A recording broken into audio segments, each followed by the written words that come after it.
यसप्रति हामी सबै अझ बढी सतर्क रहन म सबैमा हार्दिक आग्रह गर्न चाहन्छु।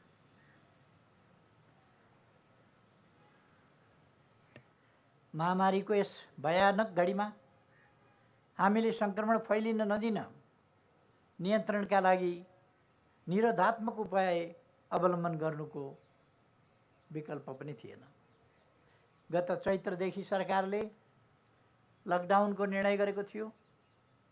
उक्त निर्णय कार्यान्वयनमा अग्रभागमा रहेर नेपाल प्रहरीले पुर्याएको अनवरत योगदानको म उच्च प्रशंसा गर्न चाहन्छु।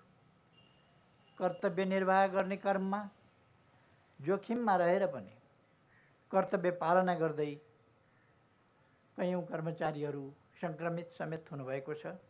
म उहाँहरूको शीघ्र स्वास्थ्य लाभको लागि हार्दिक कामना समेत गर्दछु। मुलुकको राष्ट्रिय एकता, सार्वभौमसत्ता, राष्ट्रिय अखण्डताको जगेर्ना गर्ने र राष्ट्रभाव अभिवृद्धि गर्ने नेपाल सरकारले नीति लिएको छ। हाम्रो चिनारी र गौरव गाथा विश्व इतिहासमा स्वर्णिम रहेको छ। वीरताले लेखिएका इतिहास बदल्ने वा दिग्भ्रमित पार्ने चेष्टा कोही कसैले गर्ने छैनन् भन्ने मैले विश्वास लिएको छु। यसतर्फ सारा नेपालीहरू सचेत रहनु आवश्यक छ।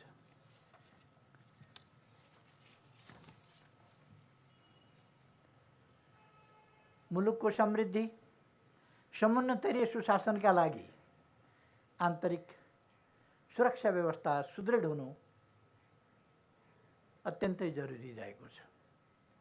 यसैका जगमा कानुनी शासन, मानवाधिकारको संरक्षण र सम्वर्धन तथा विकासका आधारहरू निर्माण हुने गर्दछ। मुलुकको आन्तरिक सुरक्षा व्यवस्थाको मियोका रूपमा रहेको नेपाल प्रहरीको भूमिका र कर्तव्यबोधले मात्र हामीले मुलुकको समृद्धि, कानुनी शासन र सुशासनको पूर्ण अनुभूति गर्न सक्नेछौँ भन्ने मलाई लागेको छ।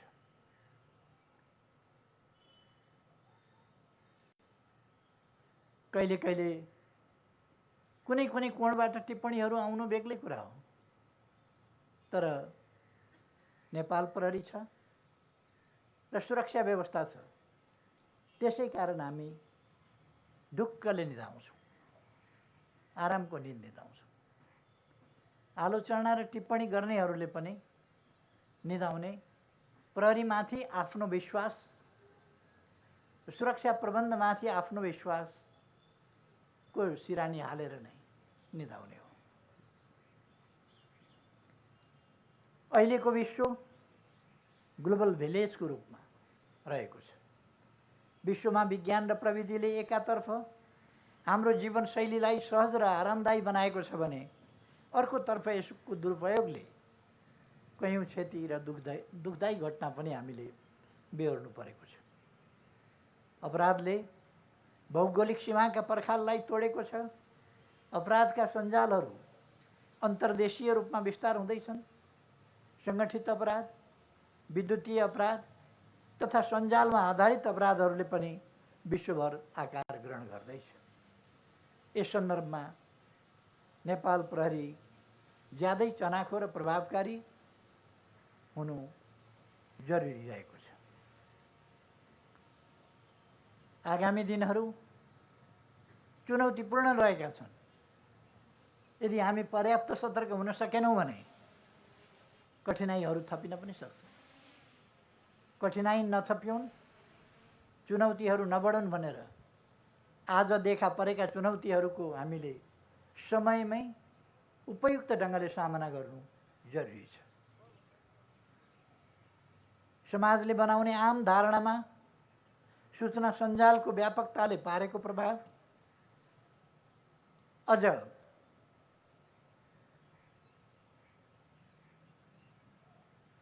विभिन्न कोणहरूमा यी माध्यमहरू मार्फत देखिने नकारात्मक प्रभावको सम्बोधन अहिलेको प्रसङ्गमा निकै जटिल बन्न गएको छ।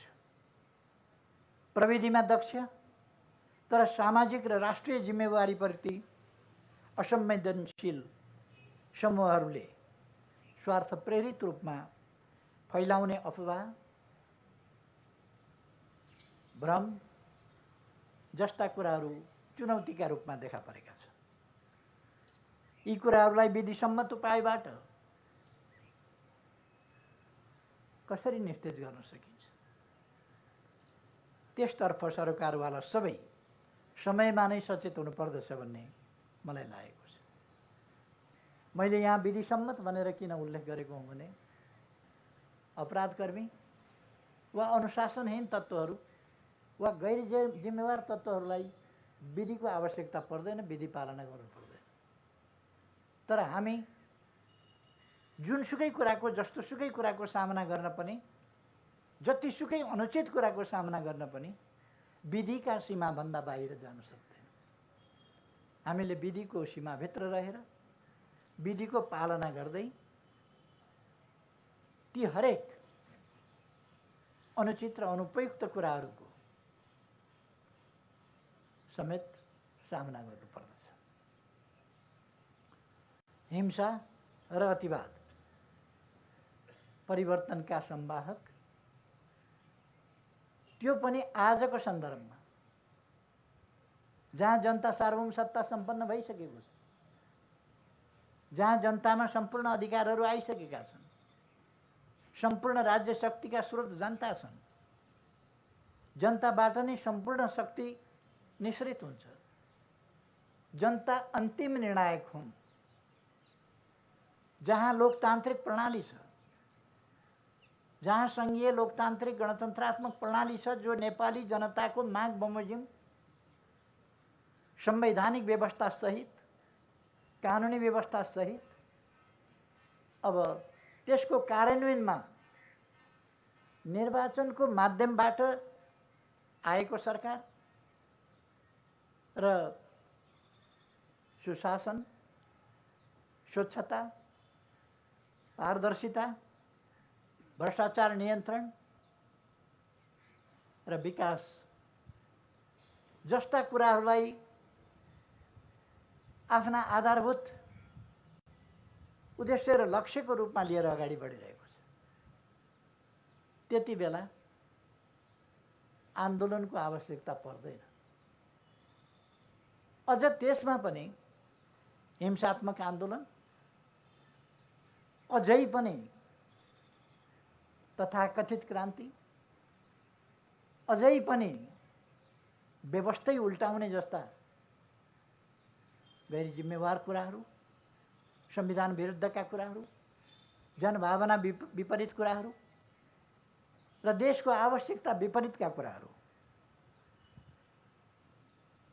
यस्ता कुराहरूले देशलाई सही बाटोतिर अगाडि बढाउन किञ्चित मद्दत गर्दैन।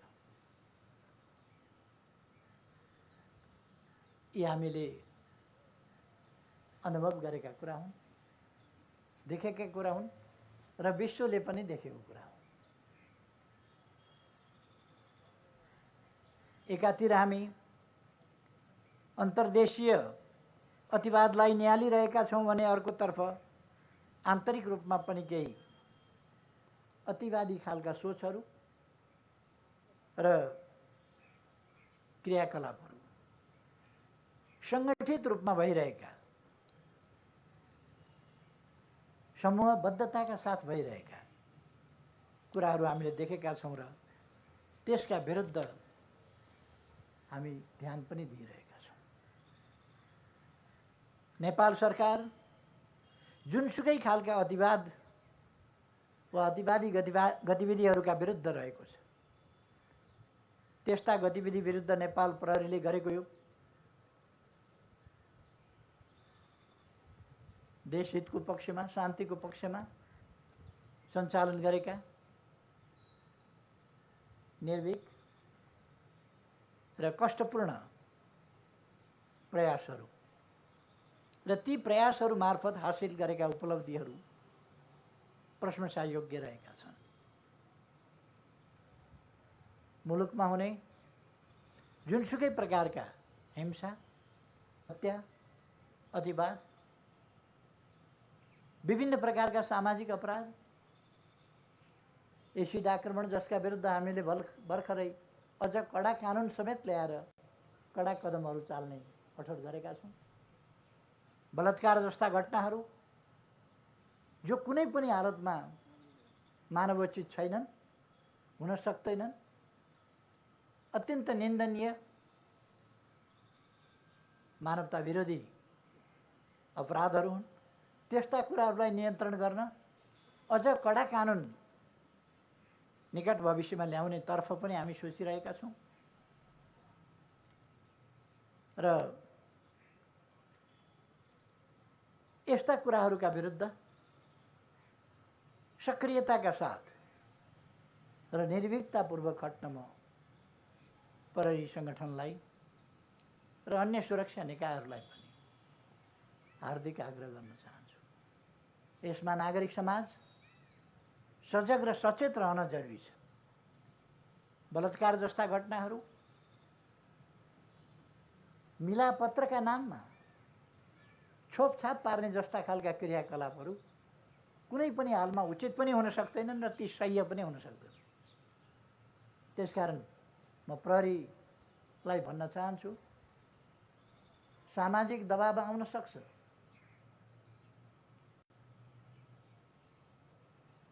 भनसुनहरू आउन सक्छन्,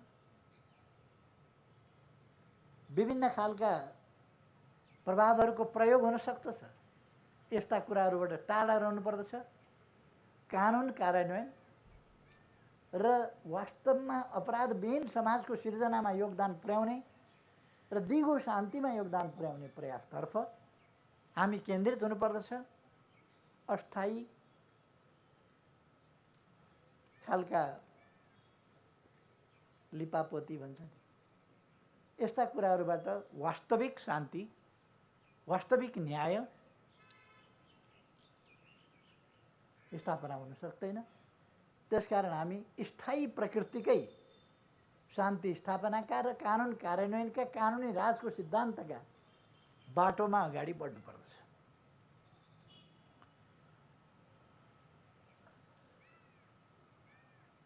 यति बेला हामी मुलुकको रूपान्तरणका चरणमा छौँ। रूपान्तरणको प्रभाव नेपाल प्रहरीमा पनि पर्छ नै। एकातर्फ नेपाल प्रहरीको सङ्गठन सङ्घीय संरचनातर्फ जाँदैछ। यो क्षण सङ्गठनको मात्र रूपान्तरण नभएर हाम्रा सेवा, सक्षमता र प्रतिबद्धताको पनि रूपान्तरणको समय हो। समाजले आफ्नो विकास क्रमसँगै प्रहरीमा पनि आमूल सुदृढीकरण र प्रभावकारिताको अपेक्षा राख्दछ। यस यथार्थलाई मनन गरी समयमै सचेत नहुने हो भने हामी फेरि पनि पछाडि पर्छौँ। फेरि पनि हाम्रा अगाडि समस्याहरू झन् विकराल भएर देखा पर्नेछन्, झन् चुनौतीपूर्ण भएर देखा पर्नेछन्। यस्तो अवस्थामा हाम्रा सामु पारदर्शी, जवाफदेही प्रहरी सेवा प्रदान गर्नु, यस दिशामा प्रहरी सङ्गठन जागरुक हुनु जरुरी छ। निष्पक्ष अनुसन्धान कानुन कार्यान्वयन र कानुनी राज्यको आधार हो। निष्पक्ष अनुसन्धानले पीडितलाई न्याय दिने, राज्यमा दण्डहीनता अन्त्य गर्ने काम गर्दछ अथवा त्यसको आधार प्रदान गर्दछ।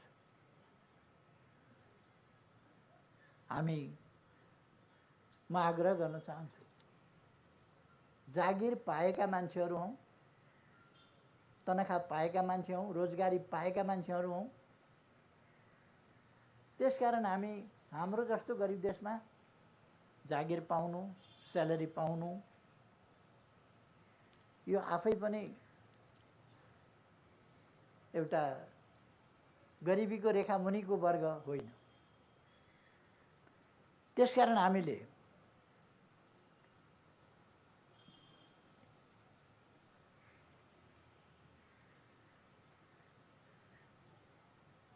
लोभ लालच अन्य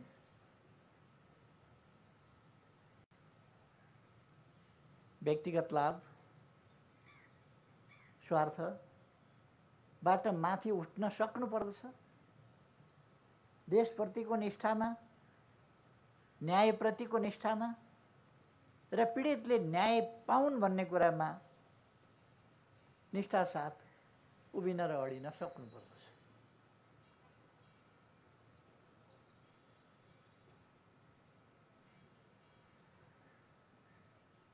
नेपाल सरकारले भ्रष्टाचार विरुद्ध शून्य सहनशीलताको नीति लिएको छ।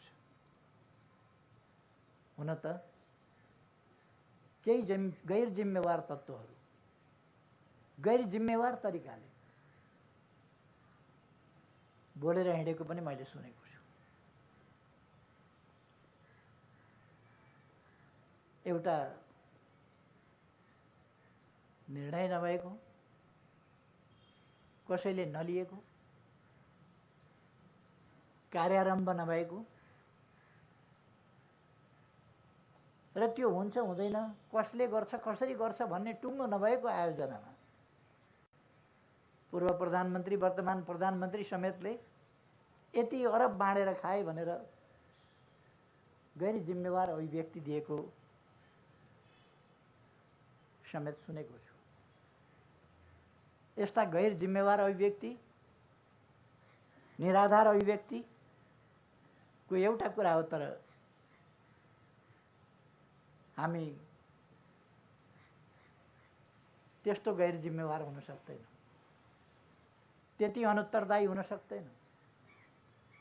देश र जनतालाई गलत सूचना दिएर, भ्रममा पारेर, भड्काएर, गलत बाटोमा लाने कुचेष्टाहरू, त्यस्ता हरकत हामी गर्न सक्दैन। हामी सत्य, निष्ठा र जिम्मेवारी भावका साथ मात्रै अगाडि बढ्न सक्दछ। त्यसर्थ नेपाल सरकारले लिएको भ्रष्टाचार विरुद्धको शून्य सहनशीलता, यो शून्य सहनशीलता अपराध विरुद्धको हो, भ्रष्टाचार विरुद्धको हो। अरू कुराहरूमा नेपाल सरकार बिल्कुल सहनशीलताका साथ, बिल्कुल जिम्मेवारीका साथ अगाडि बढ्दछ। यो भ्रष्टाचार विरुद्धको शून्य सहनशीलता, यसको कार्यान्वयन हाम्रा अनुसन्धानका निकायहरू, शान्ति सुरक्षाका निकायहरू र प्रहरीको मुख्य भूमिका हुन्छ यसको सफल कार्यान्वयन र परिणाम निकाल्नका लागि। र मैले विश्वास गरेको छु शून्य सहनशीलताको नीतिलाई कार्यान्वयन गर्न नेपाल प्रहरीले यस नीतिको अक्षरशः पालना गर्दै दृढता र सक्रियता यसमा अवलम्बन गर्नेछ। यो अभियान नेपाल प्रहरी मुख्यालयदेखि महातत्का चौकीसम्म, सिङ्गो सङ्गठनदेखि लिएर हरेक व्यक्तिसम्म अक्षरशः पालना हुनेछ भन्ने कुरामा म विश्वस्त छु र हामीले हरेक नागरिकलाई पनि यत्तिकै विश्वस्त बनाउन सक्नुपर्दछ हाम्रा व्यवहार र अभिव्यक्तिहरूबाट। यदि त्यसो गर्न सकेनौँ भने, प्रहरीमाथिको विश्वास कमजोर भयो नागरिकहरूको भने, नागरिक र प्रहरी बीचको सम्बन्ध कमजोर हुने खतरा पैदा हुन्छ। त्यो सम्बन्ध यदि कमजोर भयो भने शान्ति सुरक्षाको स्थिति, शान्ति सुरक्षा स्थापनामा प्रहरीले प्राप्त गर्ने जनसहयोगको स्थितिबाट हामी कमजोर पर्छौँ। त्यसकारण हामीले यी पक्षहरूमा गम्भीरताका साथ ध्यान दिन जरुरी छ। नेपाल प्रहरी एउटा गतिशील संस्था हो। यसको गतिलाई थप गति दिने क्रममा आन्तरिक प्रयास सर्वाधिक महत्त्वपूर्ण हुन्छ। सुधार र परिवर्तन सङ्गठनभित्रैबाट हुनुपर्छ। प्रहरी सङ्गठनले थालेका हरेक रचनात्मक कार्यलाई सफल तुल्याउन नेपाल सरकार सदैव तत्पर रहेको छ। नेपाल प्रहरीको संस्थागत हित विकास र प्रहरी कर्मचारीका कल्याणका लागि नेपाल सरकार सदैव तत्पर रहेको छ। आज लाइफ टाइम एचिभमेन्ट अवार्डबाट पुरस्कृत हुनुहुने पूर्व प्रहरी अधिकृत लगायत विभिन्न विधामा सम्मान प्राप्त गर्नुहुने महानुभावहरूप्रति हार्दिक बधाई ज्ञापन गर्न चाहन्छु। आजै स्थापना भएको अच्युत मीना अमर प्रहरी पुरस्कार के यो नयाँ पुरस्कार त्यो अक्षय रूपमा वा निरन्तर चलिरहोस् भन्नका लागि अक्षय कोषको स्थापना, त्यसको घोषणा र त्यसका निम्तिको चेक हस्तान्तरण समेतको कार्य जुन आज सम्पन्न भएको छ, यसका निम्ति म यस पुरस्कारको स्थापनाकर्ता पूर्व प्रहरी महानिरीक्षक अच्युत कृष्ण खरेलजीलाई हार्दिक धन्यवाद भन्न चाहन्छु। यस्तै भावनाहरूबाट हामी हरेकले एक एकवटा काम गऱ्यौँ भने अमर प्रहरी परिवारले दुःख पाएँ भन्नुपर्ने स्थिति रहँदैन। सम्भवतः हामी एक एकवटा बच्चा त पढाउन पनि सक्छौँ होला। यदि त्यस प्रकारको बाटो साँच्चैको सहयोगात्मक बाटो हामीले लियौँ भने यो समस्या त्यो समस्या भन्ने कुराहरू बाँकी रहँदैनन्। हामी आपसमा मिलेर हाम्रो सङ्गठनले भोगेका समस्या हुन्, हाम्रो सङ्गठनले बिहोरेका समस्या हुन्, हाम्रो सङ्गठनले बिहोरेको क्षति हो, हामी सबै मिलेर त्यस क्षतिलाई सामना गर्न सक्छौँ, गर्नुपर्दछ।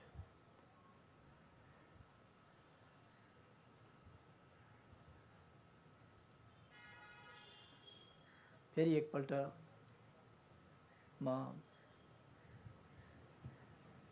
यस दिवसको सन्दर्भमा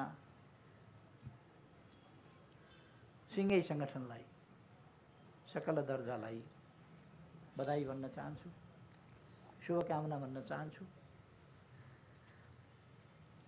आज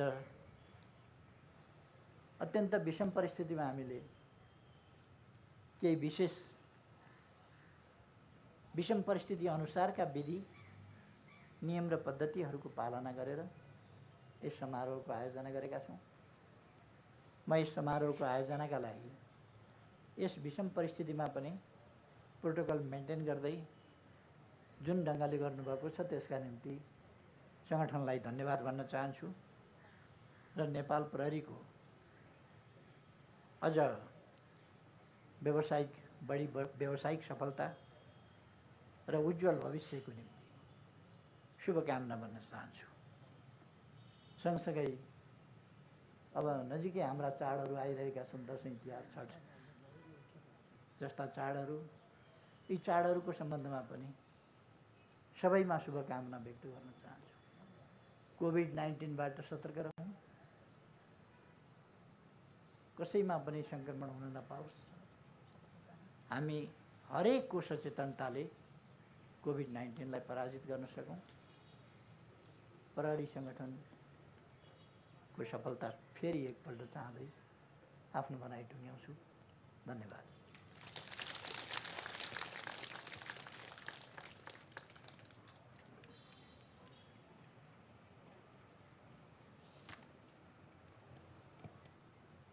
नेपाल प्रहरीको तर्फबाट प्रमुख अतिथिज्यूलाई टोकन अफ ग्र्याटिच्युड प्रदान गरिदिनु हुन प्रहरी महानिरीक्षक शैलेश थापा छेत्रीज्यूलाई हार्दिक अनुरोध गर्दछु।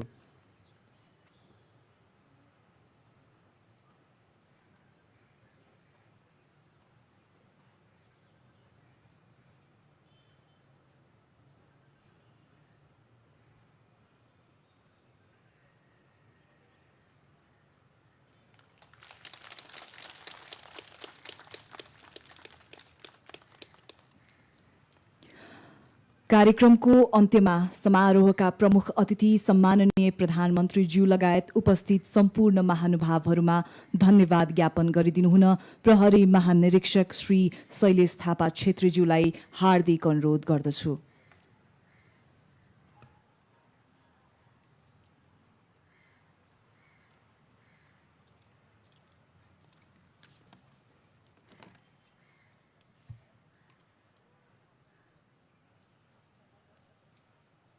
सम्माननीय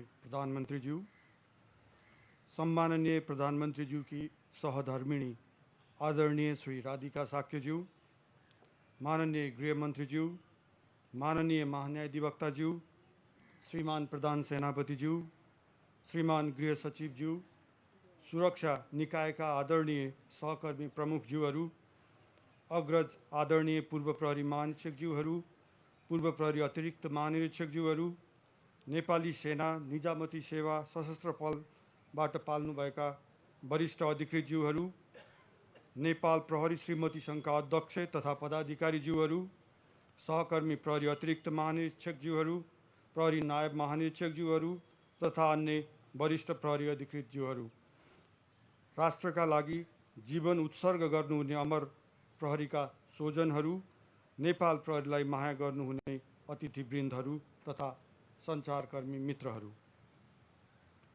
हामी 65औं प्रहरी दिवस मनाउने क्रममा छौँ।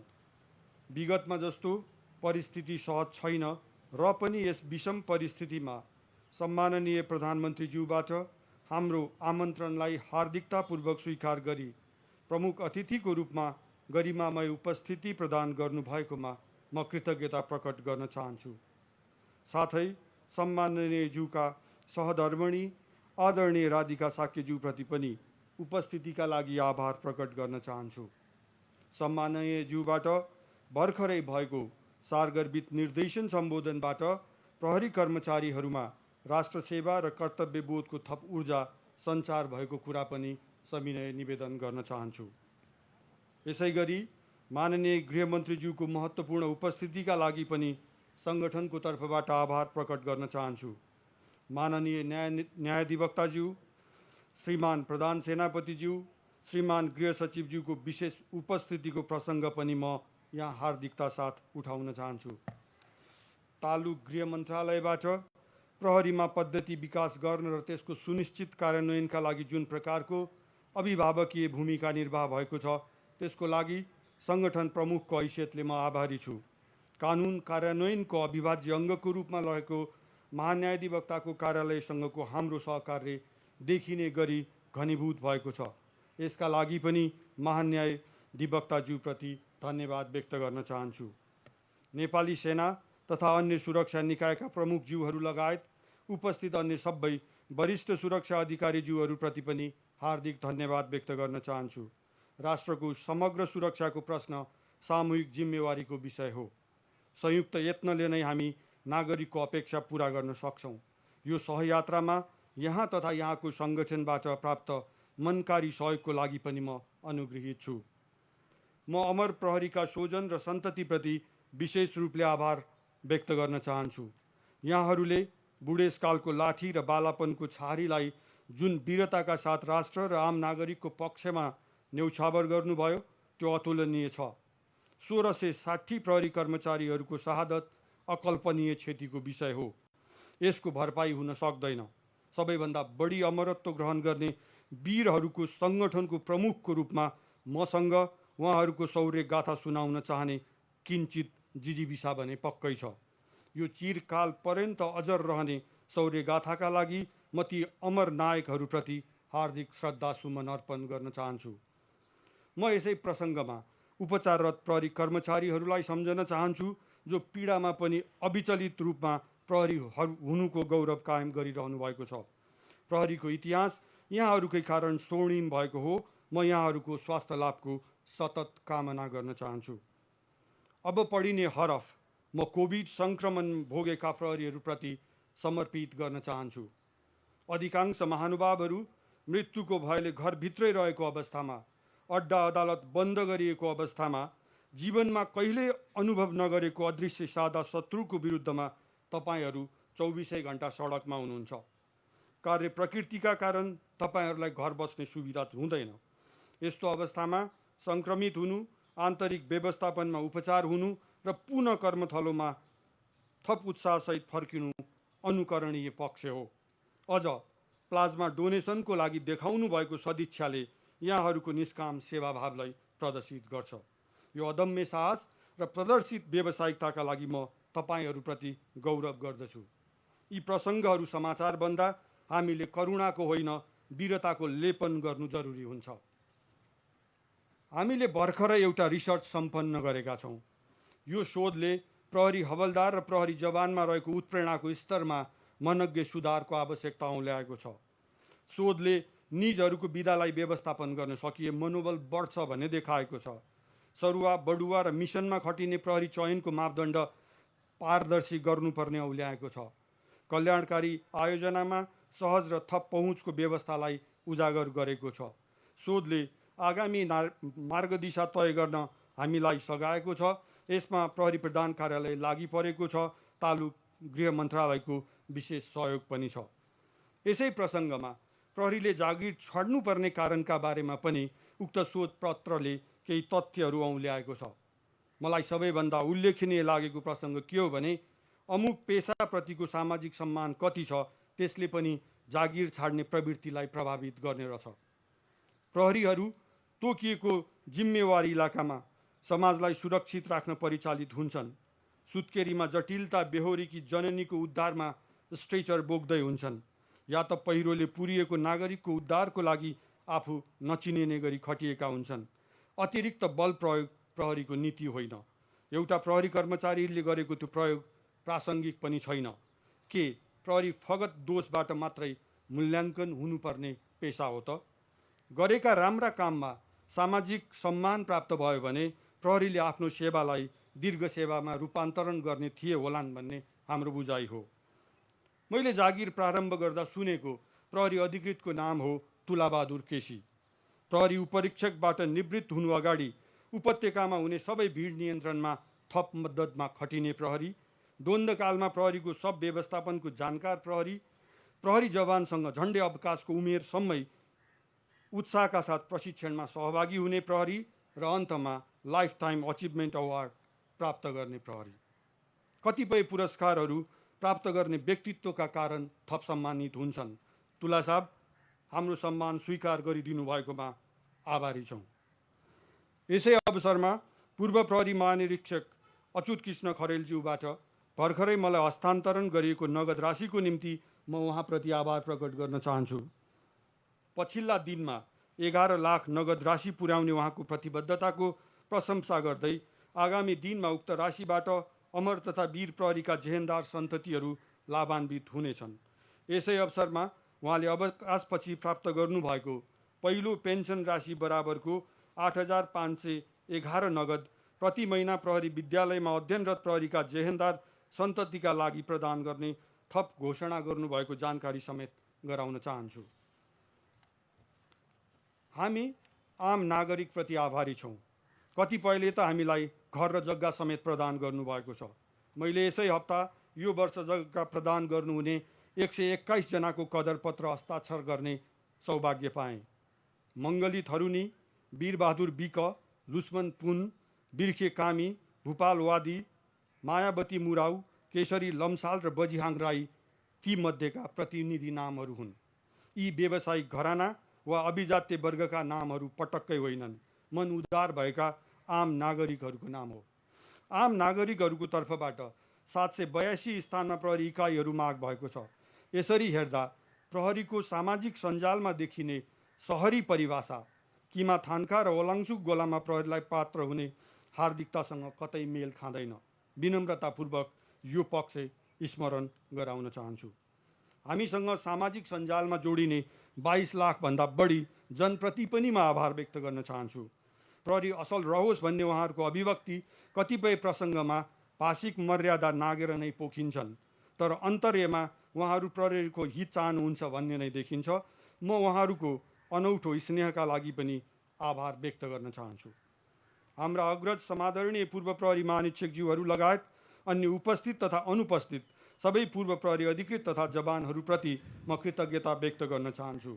नेपाल प्रहरीको आजको स्वरूप यहाँहरूको मेहनतले बनेको हो। आज हामी परिस्थितिका कारण ठुलो सङ्ख्यामा उपस्थित हुन सकेनौँ। अवस्था अनुकूल भएमा हामी पुनर्मिलन समारोहको आयोजना गर्ने नै छौँ। सम्माननीय प्रधानमन्त्रीज्यू, प्रहरी आम जनको प्रहरी हुनुपर्छ, यो हाम्रो आदर्श हो। समाजले प्रहरीबाट धेरै अपेक्षा र विश्वास पनि गरेको हुन्छ। हाम्रो कर्मक्षेत्र पनि समाज र नागरिक सेवा नै हो। यो कर्तव्यबाट न त हामी विमुख हुन सक्छौँ, न समाजले हाम्रो विकल्प नै खोज्न सक्छ। यो अन्तत र अटुट सम्बन्धलाई प्रगाढ र विश्वसनीय बनाउनु हाम्रो व्यावसायिक धर्म हो। हामी 24 घन्टामा झन्डै 54,000 प्लस फोन रिसिभ गर्छौँ। प्रतिवर्ष 40,000 को हाराहारीमा मुद्दा अनुसन्धान गर्छौँ र झन्डै त्यति नै सङ्ख्यामा अभियुक्त पक्राउ गर्छौँ। विगत 3 महिनाको अवधिमा 2500 केजी को हाराहारीमा गाँजा, 115 केजी चरेस, 95 केजी भन्दा बढी अफिम बरामद भएको छ। फैसला कार्यान्वयनतर्फ विगत 2.5 महिनामा 1460 फरार अपराधी र अभियुक्तहरू पक्राउ परेका छन्। प्रतिबन्धित विक्लब समूहका 121 जना अभियुक्तहरू पक्राउ परेका छन्। यी तथ्याङ्कहरूले प्रहरी र समाजको अटुल र अटल सम्बन्धलाई दर्शाउँछ। यसतर्फ हामी विशेष सचेत छौँ। प्रहरी प्रधान कार्यालय नेपाल प्रहरीमा पद्धतिको विकास गर्ने कार्यमा छ। आन्तरिक लिखतको रूपमा हामीसँग नेपाल प्रहरीको कार्ययोजना 2077 छ। प्रहरीमा सो अनुशासनको लागि आचार संहिता लागू गरिएको छ। सहभागितामूलक नेतृत्वलाई संस्थागत गर्ने प्रयास थालिएको छ। तोकिएका मापदण्डहरूलाई प्रभावकारी रूपमा कार्यान्वयनमा ल्याइएको छ। सङ्घीयताका अनिवार्य लिखतहरू पनि तयारीको अवस्थामा छन्। फिल्ड तहका प्रहरी कर्मचारीहरूको मनोबल तथा कार्यप्रवाह सुदृढीकरण गरी प्रहरी सेवाको विश्वसनीयता अभिवृद्धि गर्न उच्च प्राथमिकतायुक्त बेन्चमार्क कार्यक्रमहरू शीघ्र कार्यान्वयन गर्न बेन्चमार्क एक्टिभिटिजहरू अगाडि बढाइएको छ। प्रहरी हवलदार र प्रहरी जवानको मनोबल र उत्प्रेरणा अभिवृद्धिका क्षेत्र पहिचान गरी सोही बमोजिम क्षेत्रगत रूपमा इन्टरभेन्सनका तत्कालीन र दीर्घकालीन योजनाहरू बनाइएको छ। प्रहरी हवलदार र प्रहरी जवान लक्षित सहुलियत घर निर्माण कर्जा कार्यक्रम लागू गरिएको छ, जस अन्तर्गत प्रहरी कल्याण कोषबाट झन्डै 25 करोड विनियोजन गरी कार्यान्वयनमा ल्याइएको छ। एफपीयूमा कर्मचारीको छनौट प्रक्रिया पारदर्शी बनाउन ज्येष्ठतालाई आधार बनाई छनौट गर्ने मापदण्ड लागू गरिएको छ। प्रविधिको प्रयोगतर्फ Nepal police mobile app, daily incident reporting system थप परिष्कृत गरी सञ्चालनमा ल्याइएको छ। कार्ययोजना अनुगमन पद्धति प्रभावकारी बनाउन सफ्टवेयर निर्माण गरी प्रचलनमा ल्याइएको छ। हामी नेपाल प्रहरीलाई थप व्यावसायिक, थप नागरिक मैत्री, थप प्रविधि मैत्री र थप रेस्पोन्सिभ बनाउन दृढ सङ्कल्पित छौँ। यी सङ्गठनका प्रयासहरू हुन्। यसको सार्थकताका लागि तालुक गृह मन्त्रालयबाट उचित निर्देशन र यथोचित सहयोग भइरहेको छ र हुने नै छ भन्ने मेरो पूर्ण विश्वास रहेको छ। साथै नेपाल प्रहरीका बहालवाला प्रहरी कर्मचारी तथा शहीद प्रहरीका परिवारजनहरूका हक, हित र सुविधा अभिवृद्धि गर्ने सम्बन्धमा नेपाल सरकारबाट सार्थक पहल कदमी हुनेछ भन्ने पनि मेरो अपेक्षा रहेको छ। अन्तमा महामारीको जोखिममा पनि आजको यस समारोहमा पाल्नुभई हामीलाई हौसला र संरक्षकत्व प्रदान गरिदिनु भएकोमा प्रमुख अतिथि सम्माननीय प्रधानमन्त्रीज्यूप्रति पुनः कृतज्ञता जाहेर गर्दछु। यसै गरी माननीय गृहमन्त्री रामबहादुर थापा बादलज्यू लगायत सम्पूर्ण विशिष्ट महानुभावहरूमा यस कार्यक्रमको गरिमा बढाइदिनु भएकोमा हार्दिक आभार प्रकट गर्न चाहन्छु। हामी नेपालीहरूको महान चाड विजयादशमी, दीपावली, छठ र नेपाल सम्वतको प्रारम्भमा छौँ। यस अवसरमा प्रहरी सङ्गठनको तर्फबाट सम्माननीय प्रधानमन्त्रीज्यू लगायत सबै विशिष्ट अतिथिहरूमा हार्दिक मङ्गलमय शुभकामना अर्पण गर्दै आजको यो मन्तव्यबाट बिदा लिन्छु। धन्यवाद। जय नेपाल। 65औं प्रहरी दिवस 2077 का अवसरमा आयोजित समारोहमा सम्माननीय प्रधानमन्त्रीज्यूको गौरवमय प्रमुख आतिथ्यले हामी गौरवान्वित भएका छौँ। विशेष अतिथि माननीय गृहमन्त्री रामबहादुर थापा बादलज्यू लगायत यहाँहरूको उपस्थितिले समारोहको गरिमा उच्च भएको छ। यहाँहरू सबैप्रति हार्दिक आभार व्यक्त गर्दछौँ।